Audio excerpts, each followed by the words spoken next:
Hello, I made this series to get Joe Rogan's attention. Hopefully, one day he will see this video. Until then, I will tell you my story and everything I experienced during my spiritual journey from 2015 till now. I did it all, even activated my crown chakra and witnessed the opening of the thousand petal lotus flower. I balanced all my chakras and decalcified my pineal and pituitary glands. Plus, I used psychic abilities. I dedicated my life to the spirit world in 2015 and I never gave up. I practiced every day for years until my Kundalini activated in February 2025. I'm going to tell you everything I did spiritually and physically so you can get a better understanding of me. I ascended to the highest point of enlightenment and reconnected with my twin flame. Since then, I no longer desire to find a sexual relationship of any kind. Now I focus on generating more energy for the cause to awaken the world, the awakening of us. I got in contact with my spirit guide by completing my spiritual tasks. Since then, the spirits have been communicating with me and helping me.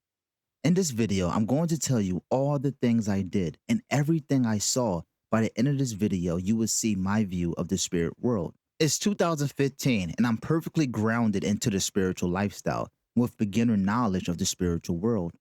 The energy I was creating made me feel alive. This was the first time I felt free in the physical world, physically and spiritually. I felt like I had the ability to bring forth change if I focused on my path and documented my spiritual actions in the future. Around this time, my new ego started to form. The life I always wanted was in the beginning stages of manifesting. All I had to do was focus.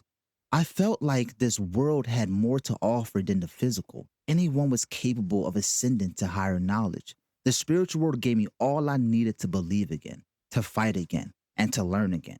At that moment, I told myself not to miss out on this opportunity. I told myself to complete this and find the truth. After I made my decision, I took my first conscious step into pursuing the path of purity. Purity was one of the energy sources that I wanted to create in my spiritual temple. Truly, purity is the only energy that matters. So I told myself I will follow the 10 commandments that God left behind and the laws of this world. If you have any questions about my spiritual journey, leave a comment below. I believe if I listen to the rules of this world, I will be protected spiritually, and all I will have to do is focus on living physically.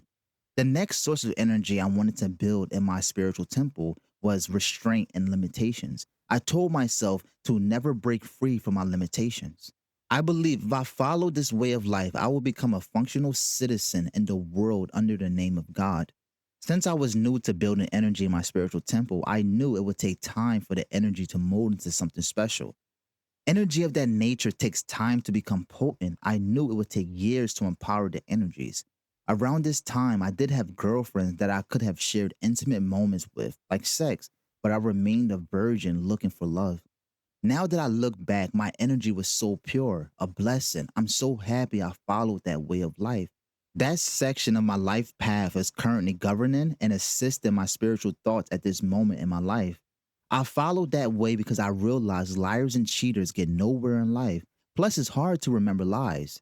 The next energy source I wanted to build in my spiritual temple was truth. I realized doing work like this, one lie can end you. If you have any questions about my spiritual journey, leave a comment below. Thank you and have a good day.